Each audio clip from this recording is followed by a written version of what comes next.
Señoras y señores, queridos amigos, correligionarios, compañeros, Leopoldo Moró.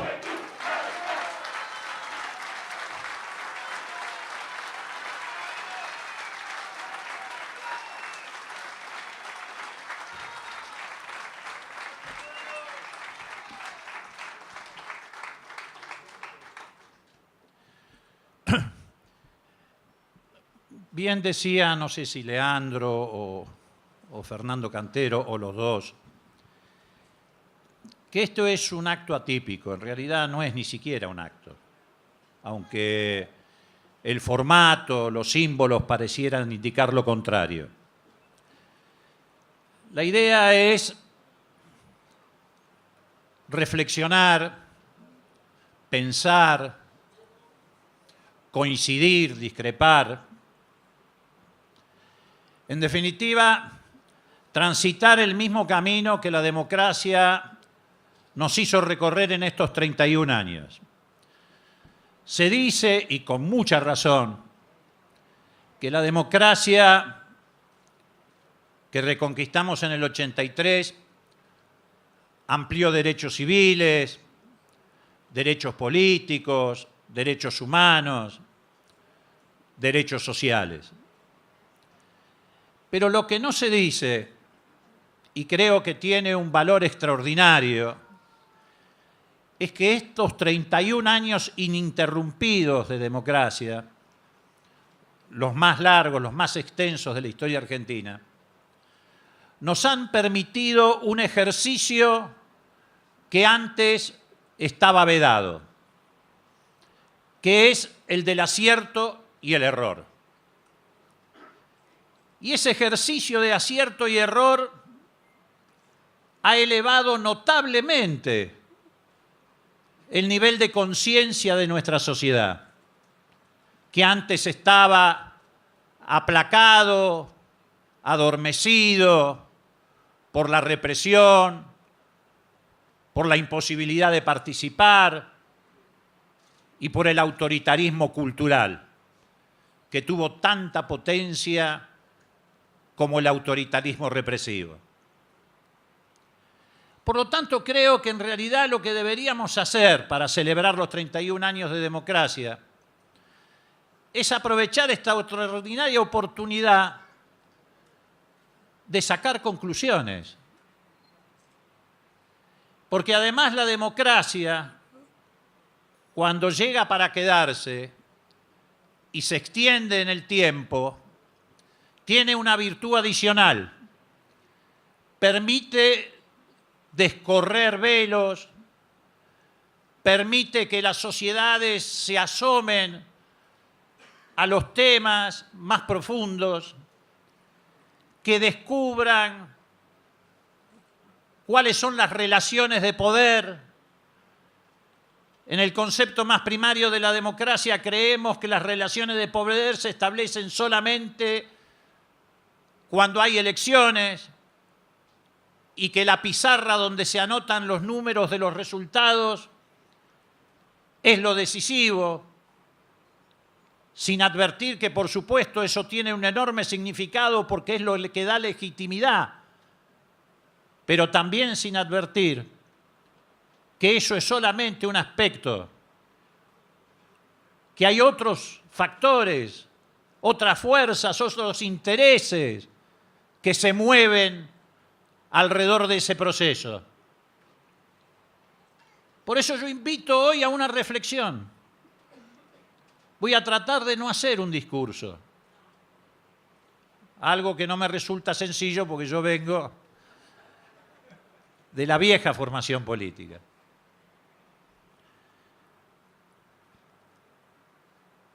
En primer lugar, creo que aunque resulte un poco trillado, es imprescindible hacer una breve referencia al punto de partida. Siempre es importante identificar el punto de partida para ver hacia dónde vamos. Definir de dónde salimos es importante, porque permite individualizar el trecho recorrido y también permite individualizar lo que falta recorrer. Yo creo que la elección del 83, lo he dicho reiteradamente, fue una elección de ruptura. Pocas elecciones son elecciones de ruptura. Esta lo fue. Y el que mejor lo leyó y lo interpretó fue Alfonsín. Tuvo muy en claro que era una ruptura que la sociedad argentina estaba necesitando con un pasado de autoritarismo, de represión, de violencia política, de ajuridicidad, de falta de respeto y apego a las leyes. Y tanto lo interpretó que fue uno de los pocos candidatos a presidente de la nación que dijo en la campaña electoral lo que iba a hacer. No lo disfrazó, no lo ocultó. Se plantó y anunció que si le tocaba ganar la elección, iba a fundar la democracia en los pilares de memoria, verdad y justicia. Anunció que iba a revisar todo lo que había sucedido en materia de violación de derechos humanos en la Argentina. Y eso que parecía una audacia, que incluso creaba la sensación de que por ahí los militares se enojaban e interrumpían el proceso electoral, si es que Alfonsín tenía la posibilidad de ganar la elección, porque iban a ser víctimas de esa revisión del pasado, terminó siendo el valor más fuerte y más importante que exhibió Alfonsín en la elección. Precisamente, el justicialismo pierde por primera vez desde que puede competir electoralmente, cosa que no pudo hacer siempre. Pierde la elección porque el candidato de su partido dice exactamente lo contrario, que va a respetar la ley de amnistía o de autoamnistía que habían dictado los militares. Ese fue un punto de inflexión. Eso fue lo que marcó el carácter rupturista de la elección del 83. Y efectivamente, no dudó un instante, a 5 días de asumir, lo que demuestra que además no había ningún tipo de improvisación. Ordenó el juzgamiento de las juntas militares. Pocos días después llevó adelante la creación de la CONADEP. Tras cartón inmediatamente reformamos el Código de Justicia Militar para permitir que los militares fueran sometidos a tribunales civiles. Sin solución de continuidad, lo extraditamos a López Rega. Y eso tuvo un valor extraordinario, porque consolidó la idea de que esta vez la cosa venía en serio, que esta vez no inaugurábamos una etapa democrática débil. Lo dijo en el discurso del Obelisco. Necesitamos una democracia fuerte. Y efectivamente la fortaleza de la democracia estaba en llevar adelante estas políticas para que la credibilidad de la sociedad no solamente se consolidara, sino creciera. Pero hizo mucho más. También decidió embestir contra otras corporaciones que nos venían imponiendo el autoritarismo cultural, o que por lo menos eran el símbolo de ese autoritarismo cultural, porque también heredamos una sociedad que estaba entre las más cerradas, no solamente del continente, sino del planeta. Y avanzó con los derechos civiles, ley de divorcio, patria potestad compartida. Y además asoció a esto, a este proyecto estratégico, un valor extraordinario, que fue trabajar por la paz. Sabíamos que no había posibilidad de estabilizar la democracia si no garantizábamos la paz. Y la paz estaba en riesgo en la Argentina.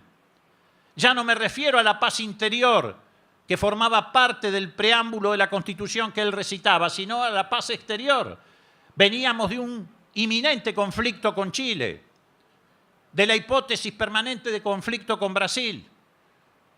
Tomó la decisión de cerrar esas heridas y sobre todo ese riesgo de provocación que significaba que del otro lado de la cordillera había un gobierno militar presidido por Pinochet que en cualquier momento protagonizaba un acto de provocación para poner en riesgo la democracia de la Argentina, llevándonos otra vez a un escenario belicista y militarista.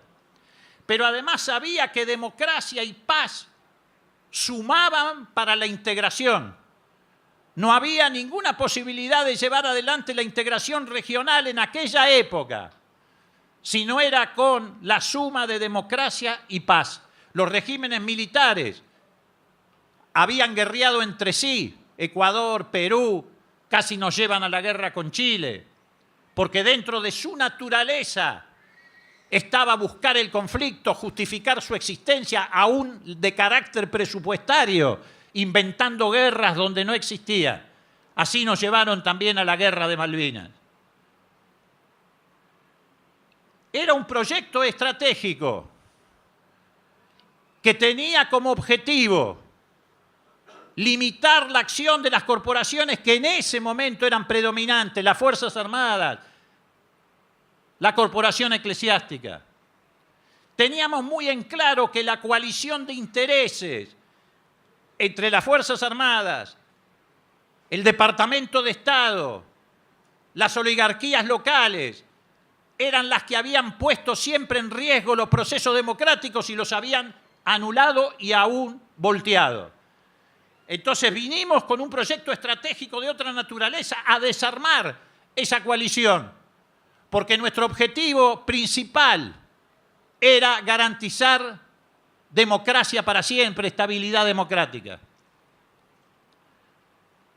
Lo logró Alfonsín, aún con derrotas, porque efectivamente no pudimos reunir la masa crítica suficiente para seguir en la segunda fase, avanzando en la dirección que debíamos avanzar, que ya no era exclusivamente garantizar la plena vigencia de los derechos humanos, o garantizar la paz entre los pueblos, o garantizar derechos civiles que hasta ese momento habían sido negados. También teníamos que avanzar en otro sentido. Teníamos que tratar de cambiar la correlación de fuerza con los grupos económicos financieros que habían crecido de manera descomunal en la etapa de la dictadura militar y que tenían en sus manos un instrumento condicionante que no solamente nos condicionaba a nosotros, sino a toda América Latina, que era la deuda externa.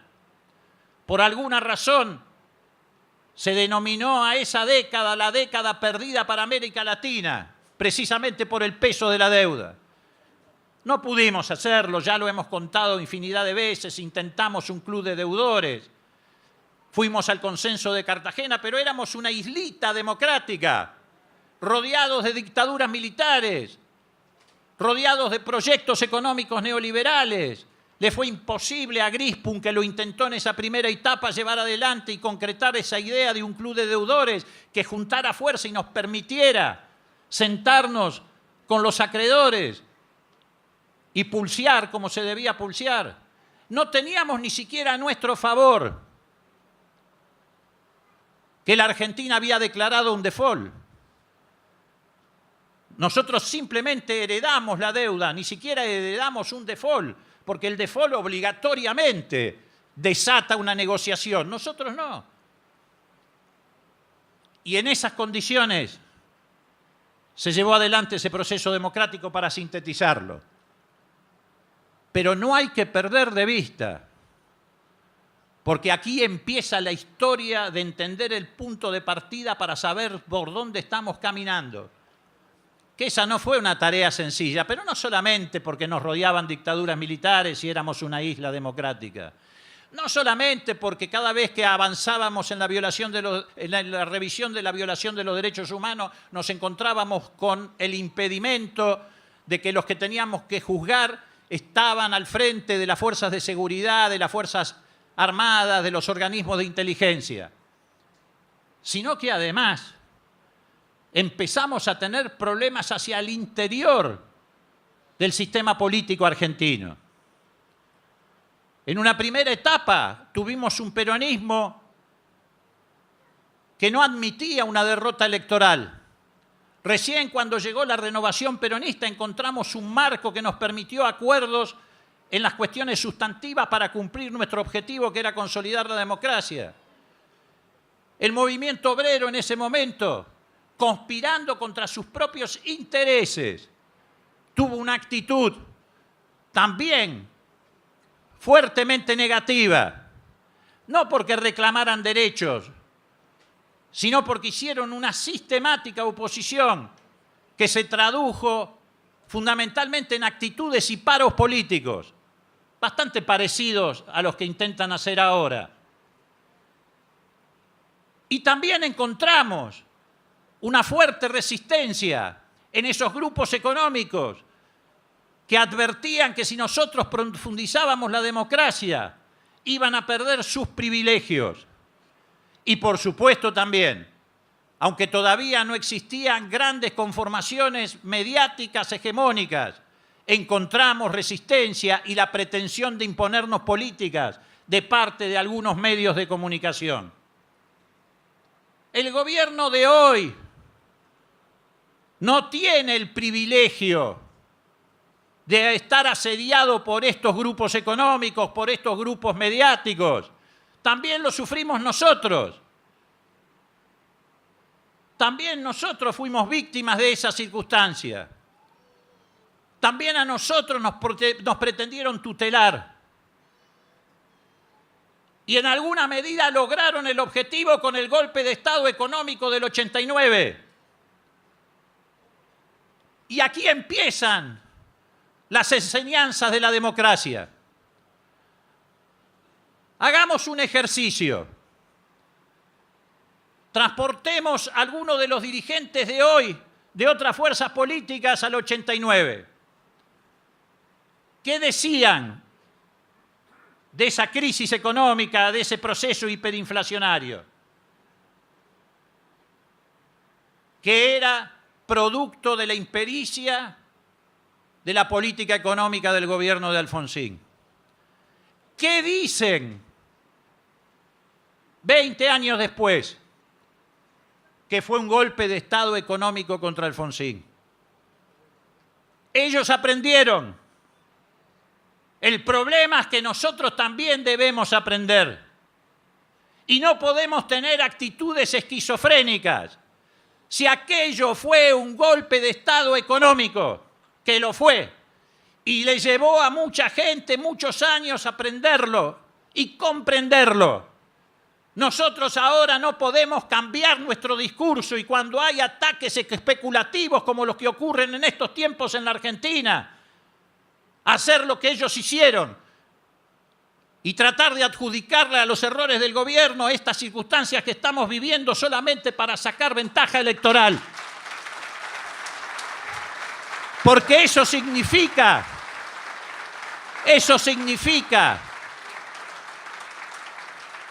o que ellos o que nosotros no entendimos nada. Y mientras ellos y nosotros no entendamos nada, los grupos minoritarios que conspiran contra la democracia, los grupos minoritarios que pretenden llevarse siempre la tajada más grande de la torta, van a seguir haciendo su negocio. Este es el aprendizaje que tenemos que hacer. ¿Esto significa que nuestro gobierno fue un dechado de virtudes? No. Tuvimos muchos aciertos. Por eso estamos hoy parados en 31 años de democracia. Ese es el acierto más importante. Pero también cometimos muchos errores. También cometimos errores. Y también se nos pretendió desgastar.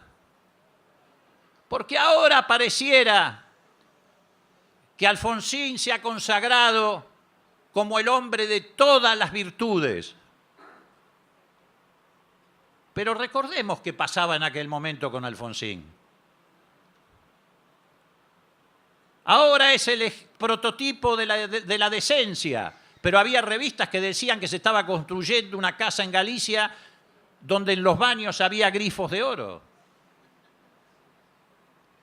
Ahora es el prototipo del diálogo, pero el señor Mañeto le dijo en la cara a Alfonsín, cosa que yo soy testigo, cuando pidió que apoyaran para llegar a terminar el mandato, usted es el obstáculo. Hay que aprender, porque de esa enseñanza surge qué es lo que tenemos que hacer y dónde pararnos en la realidad de la Argentina. Es muy fácil emparentar y diferenciar aquella etapa de la que se inició en el 2003. En primer lugar, tiene un parentesco esencial. También el 2003 fue una elección de ruptura, de esas que muy pocas veces se producen. En este caso, ¿con qué se rompió? Ya no con el pasado de autoritarismo, de represión, de persecuciones. Se rompió con 14 años de políticas neoliberales que habían llevado a la Argentina al hambre, la miseria, la exclusión, la destrucción de la industria nacional, que habían quintuplicado el endeudamiento tanto en la etapa de Menem como en la etapa de la Rúa, donde se agravó con el megacanje y con el blindaje. Ahora andan persiguiendo a alguno por ahí porque no hizo declaración jurada a tiempo, pero no dicen una palabra del megacanje que llevó adelante Cavallo y que de la noche a la mañana, en términos estrictos, de un día para el otro, incrementó la deuda de los argentinos en 55.000 millones de dólares. Eso tiene protección mediática y lo ponen en el silencio. Porque hay algunos vivillos que hablan de la corrupción individual, pero no hablan de la corrupción estructural. Hablan de la individual para no hablar de la estructural. Porque de la estructural son beneficiarios ellos. Ellos no se roban una gallina, se roban el gallinero, se roban al dueño de las gallinas, se roban el trabajo de los argentinos, se roban la producción de los argentinos.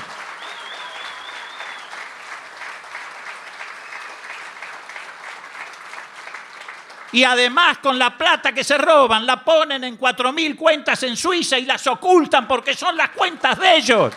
Por eso no las publican en los medios de comunicación. Por eso no publican mapas de la ruta del dinero. Ahí no le exigen a la justicia que la justicia investigue. No pasan 48 veces por día en los zócalos de TN el cartel diciendo hay que investigar las cuentas en Suiza. Nos quieren distraer con la discusión de un 08 falso. Que pague el que hizo el 08 falso, pero que no nos tomen de tontos y de pelotudos y se lleven millones de dólares de la Argentina.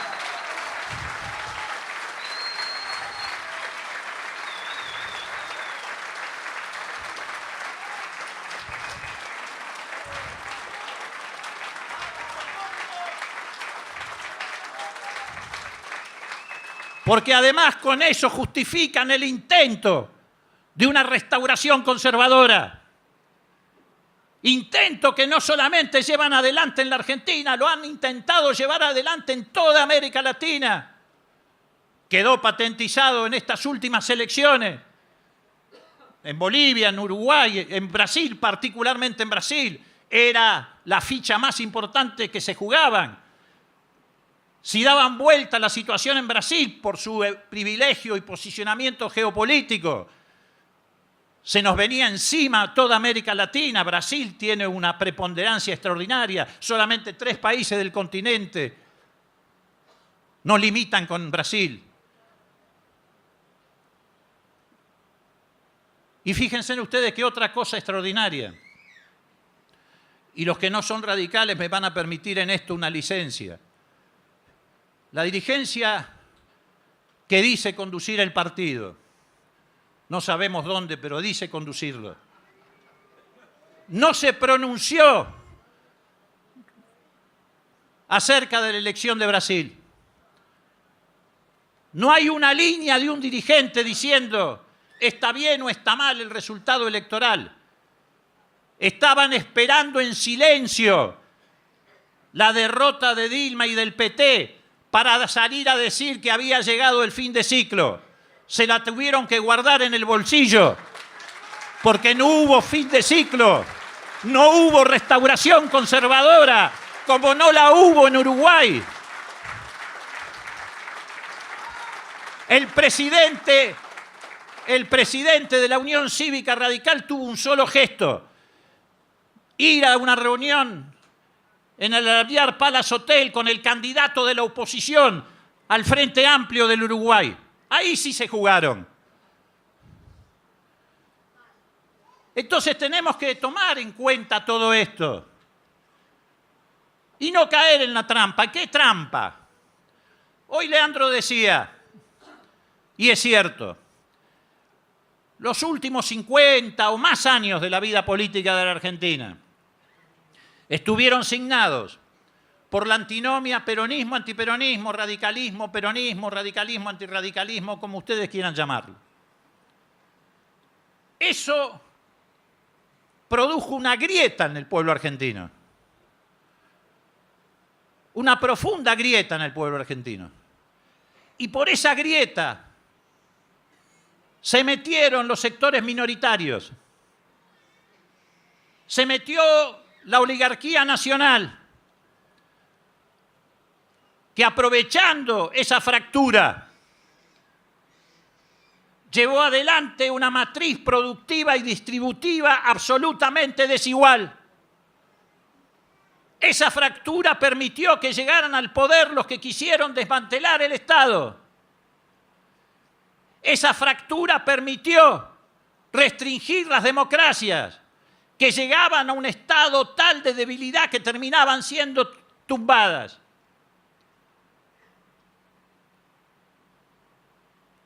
¿Quién fue el primero que advirtió que había que suturar esa fractura si queríamos garantizar una democracia plena? Fue Raúl Alfonsín. Raúl Alfonsín superó la antinomia peronismo-antiperonismo, al contrario, convocó a esos sectores a sumarse. No vinieron orgánicamente, pero sí vinieron los peronistas, las familias peronistas, los hijos de los hogares peronistas, y acompañaron. Y eso le dio lo que Alfonsín buscaba: poder a la democracia. Tuvo la mirada que correspondía. Recuerden que convocó al tercer movimiento histórico. ¿Por qué? Porque entendía y sabía, y el paso del tiempo le dio la razón, que su gobierno no aguantaba todas las batallas sin reunir masa crítica. Y no las aguantó. Y por eso le dieron el golpe de Estado económico, y por eso tuvo que entregar el gobierno unos meses antes. Y por eso tuvo que hacer piruetas para que todo lo ganado en esos años no se perdiera. Y porque tuvo ese gesto y entendió que el cambio o el recambio en el peronismo beneficiaba el proceso democrático, aunque nos hacía perder elecciones. Hubiéramos podido seguir enfrentando y ganando a Arminio Iglesias todas las elecciones que quisiéramos. Pero lo cierto es que el cambio del peronismo nos hacía perder elecciones, pero le hizo ganar a la democracia. Y entonces, cuando tuvimos los ataques que tuvimos en Semana Santa y en otras instancias de ese tipo, ahí estaba el pueblo. Ahí estaba el pueblo, no las oligarquías, el pueblo peronista, el pueblo comunista, el pueblo socialista, el pueblo radical. Y Alfonsín sabía que lo necesitaba para la batalla principal, que no era solamente la de revisar la política de represión en la Argentina, sino que era garantizar, y él lo decía en los discursos, educación, salud y comida. No lo logró, fracasó. Después se inicia otro proceso en el 2003. que también es fácil de emparentar en todos estos terrenos. Lo que nosotros iniciamos con el Mercosur se continúa en el UNASUR, se amplía el proceso de integración y en la CELAC, que lo amplía aún más incorporando los pueblos del Caribe. Los derechos civiles también se amplían, viene el matrimonio igualitario, la identidad de género. El matrimonio igualitario no tendría sentido si previamente no se hubiera ido a la patria potestad compartida. Se amplía la política de derechos humanos, porque nosotros tuvimos una limitación objetiva que también hoy mucha gente que en aquel momento no los entendía lo reconoce. Y otro presidente, el que surge de la elección del 2003, lee la realidad de la misma manera que Alfonsín. Advierte que la elección del 2003 es una elección de ruptura con el modelo neoliberal. Y entonces, ¿qué hace? No convoca a un tercer movimiento histórico, pero advierte que necesita mucho poder para enfrentar esas corporaciones, para llevar adelante ese proceso de cambio respecto al modelo anterior y garantizar una Argentina productiva. Y entonces, ¿qué hace? Convoca la concertación. Y también fracasa. Pero que hayan fracasado el tercer movimiento histórico y la concertación no significa que haya fracasado la idea de reunir en un solo camino al movimiento popular argentino. Porque, como bien decía Leandro, además es absurdo que nosotros perdamos tantas energías todo el tiempo luchando en el interior de nuestros partidos con la derecha y ellos hagan lo propio. Es hora de que marche el movimiento popular argentino con sus aciertos y sus errores por el mismo camino. No hay ninguna posibilidad,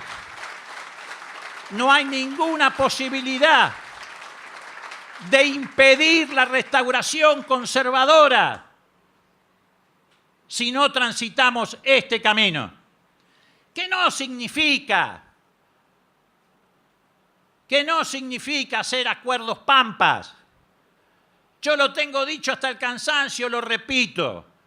Yo no voy a dejar de ser radical para hacerme kirchnerista, pero tampoco voy a dejar de ser radical para hacer antikirchnerismo. No me van a hacer caer en esa trampa. Porque esa es la trampa de la derecha. Eso es volver a dividir a la sociedad argentina.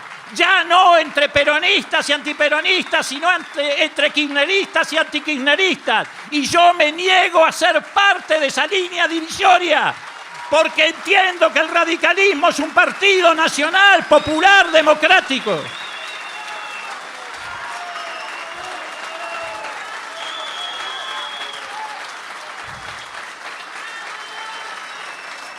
Y eso es parte de la enseñanza que tenemos que sacar de la democracia. Nosotros defendemos no a un gobierno, sino al sistema democrático. Y defendemos con aciertos y errores los movimientos populares. Preferimos equivocarnos o correr el riesgo de equivocarnos en el campo del pueblo que acertar desde el campo del antipueblo. Porque si no fuéramos al campo del antipueblo, serviríamos a los que fueron enemigos de la Unión Cívica Radical. La puja de hoy en la Argentina está a la vista. La puja de hoy en la Argentina es si caminamos a una sociedad con incluidos o si retrocedemos a una sociedad con excluidos. La puja de hoy en la Argentina es el modo de distribución de la renta. La puja de hoy en la Argentina es si tenemos un Estado que sirva a la sociedad o si privatizamos el Estado. La puja de hoy en la Argentina es si tenemos un derecho que sirva a todos los ciudadanos o tenemos un derecho que esté solo al servicio de los privilegios y de las minorías. Esa es la puja en la Argentina de hoy. Por supuesto, para nosotros, la ética y el pluralismo es un enorme valor, Pero también tiene un enorme valor para nosotros la solidaridad y la igualdad. Por eso nos equivocamos en la década del 50. No porque defendiéramos las libertades públicas, que teníamos la obligación de hacerlo. Nos equivocamos nosotros y se equivocaron los peronistas cuando enfrentaron dos conceptos, el de la libertad y el de la igualdad. Pero eso avanzó en la sociedad argentina.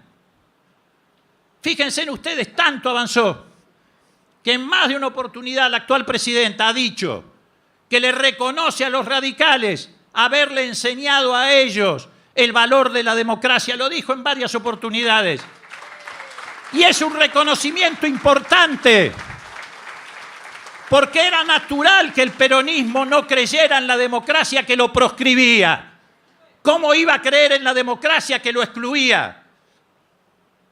Es un reconocimiento muy fuerte, muy importante. Nosotros tenemos que hacer otro reconocimiento.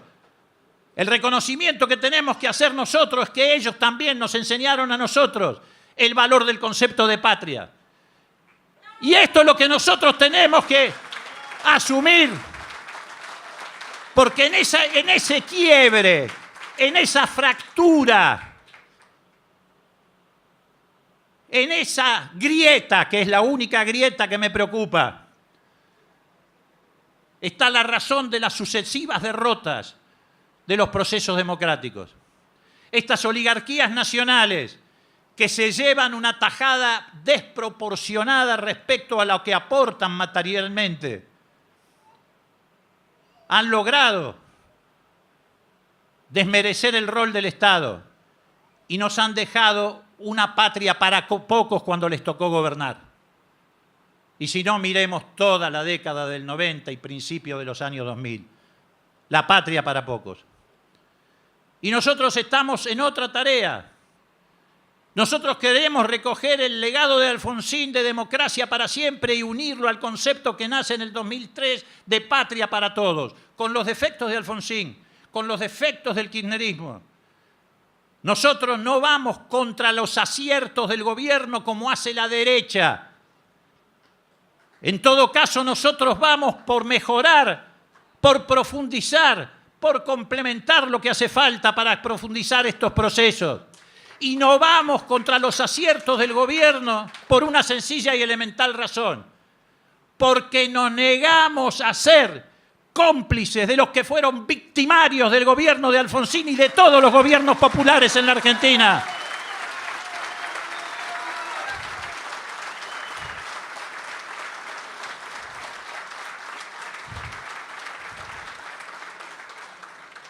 El gobierno, el oficialismo, tiene un problema. Porque la actual presidenta, por imposición constitucional, no puede ser candidata. Y tiene allí un problema de liderazgo. Pero mucho más problema tiene la oposición. Porque Mañeto tampoco es candidato y entonces la oposición aparece diluida.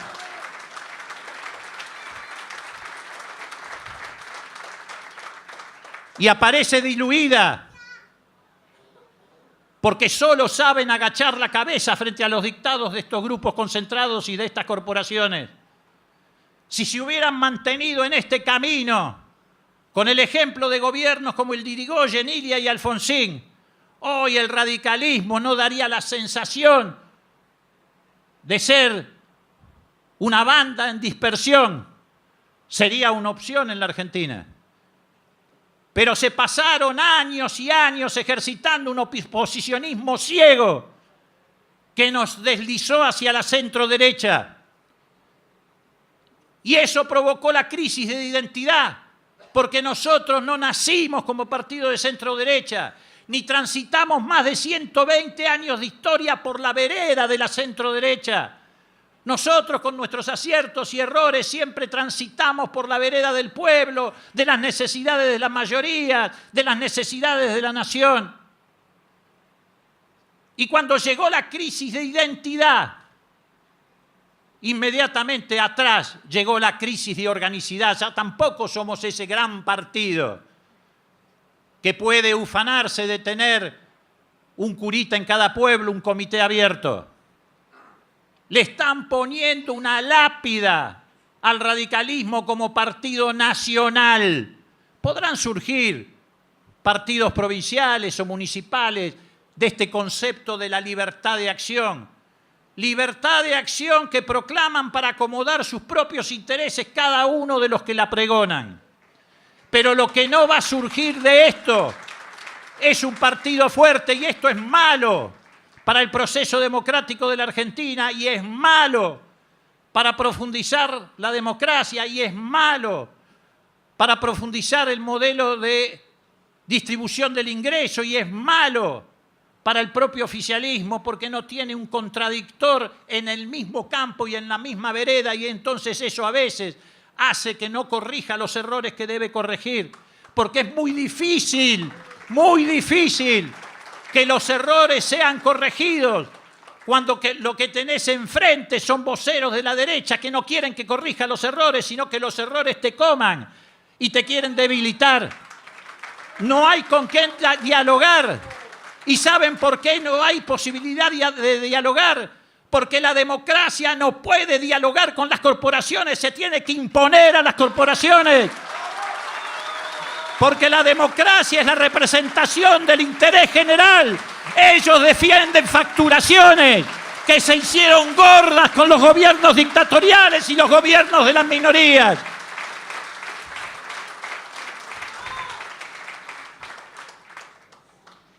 Entonces saquemos enseñanzas. Hoy aquí no vinimos a discutir, como ya se ha dicho, tacticaje electoral. Nosotros queremos discutir, y por eso el formato de este encuentro, un proyecto de nación. No queremos poner el carro delante de los caballos. Por eso hoy, antes de entrar a este recinto, los que vinieron de distintos lugares del país tuvieron la posibilidad de participar en un debate sobre política y distribución del ingreso, en otro debate sobre democracia y corporaciones, y en otro debate sobre integración regional y ciudadanía latinoamericana. Por eso somos otro radicalismo, porque este es el radicalismo que ofrece política. Este es el radicalismo que no ofrece atajos. Este es el radicalismo que tiene que marcar un rumbo. Pero tampoco somos una línea interna del radicalismo. Pretendemos ser una expresión que aglutine distintos pensamientos, distintas corrientes. Por supuesto que acá se ven los colores. Hay un predominio de los que entramos a la política por la puerta del radicalismo, pero también acá, y me siento muy orgulloso, y todos nosotros nos tenemos que sentir orgullosos. Hay hombres y mujeres que provienen de otras culturas políticas, de centroizquierda, del propio peronismo, y les damos la bienvenida. Les damos la bienvenida porque sabemos que tenemos que marchar juntos si queremos una Argentina que termine de realizarse. Como le damos la bienvenida a la posibilidad de elegir los parlamentarios del Mercosur. No vamos a entrar en la trampa de los que han llevado esta discusión al barro y a la cloaca, poniéndola bajo sospecha, con argumentos imbéciles, planteando que es un problema vinculado a que la presidenta quiere fueros. Siempre llevan el debate de la política al barro. Cuando Alfonsín hizo el acuerdo por la Constitución, la nueva Constitución, en el 94, el diario La Nación publicó sin ruborizarse que se corría el rumor de que había recibido 10 millones de dólares en valijas que circulaban entre dirigentes radicales. Son unos miserables porque degradan todos los debates políticos. Lo que pasa es que se asustan cuando la democracia crece y se amplía. Estamos yendo a una ciudadanía latinoamericana. Alfonsín hubiera deseado ver el momento en que se votaban los parlamentarios del Mercosur, su obra política. ¿Y por qué hay que votar parlamentarios?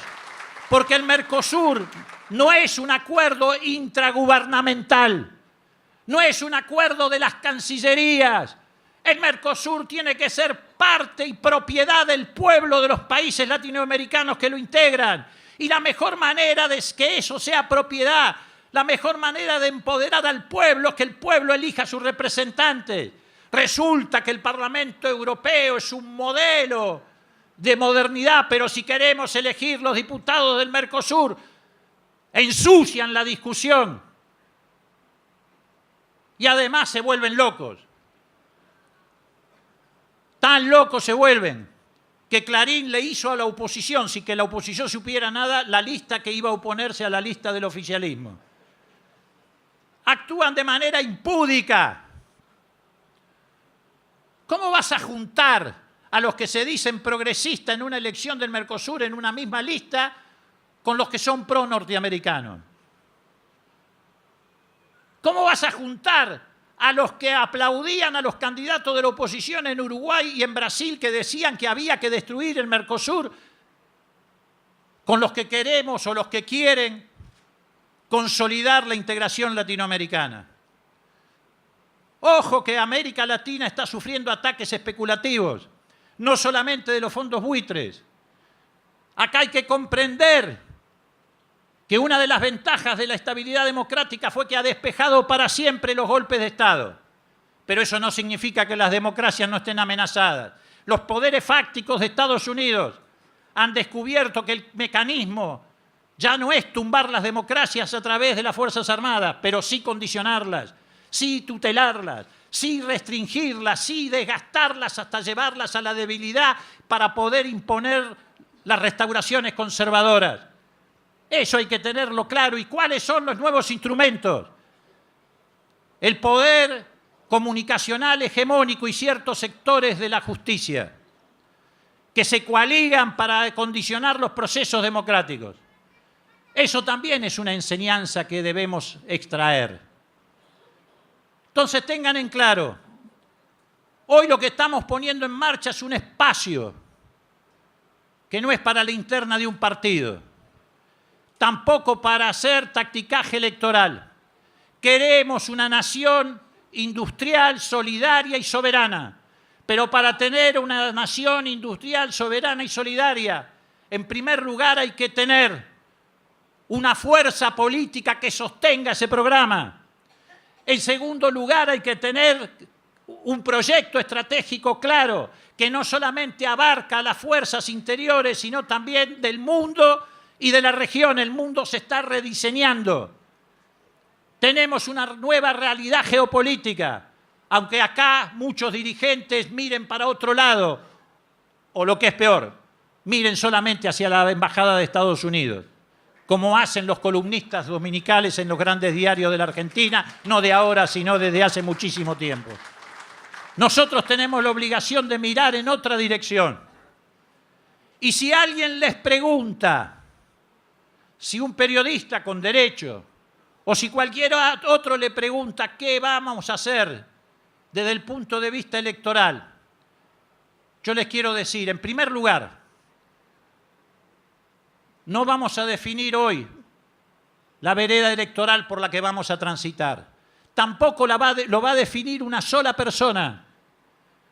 Nos volveremos a juntar cuando llegue el momento. Mientras tanto seguiremos trabajando en afianzarnos. Nos volveremos a juntar en febrero, en marzo, cuando llegue el momento.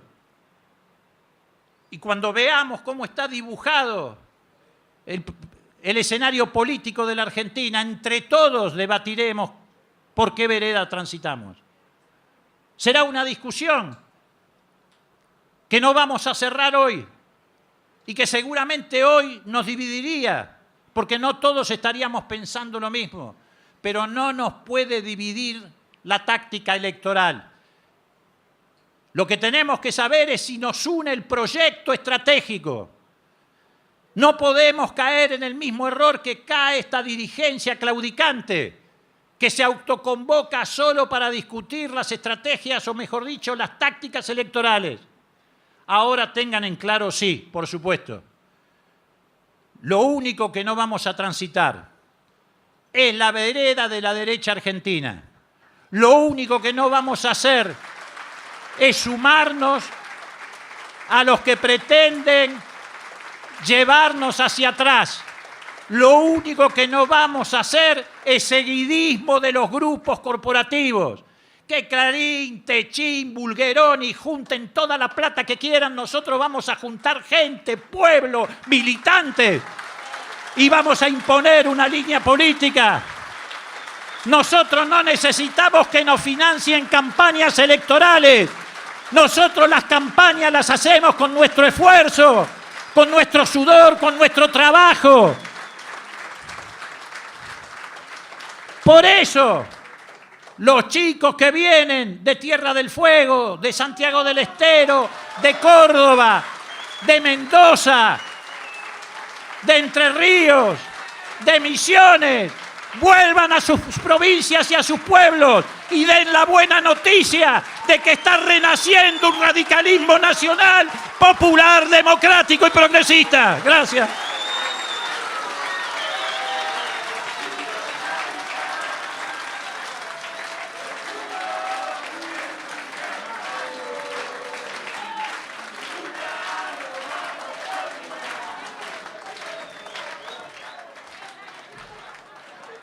Gracias a todos.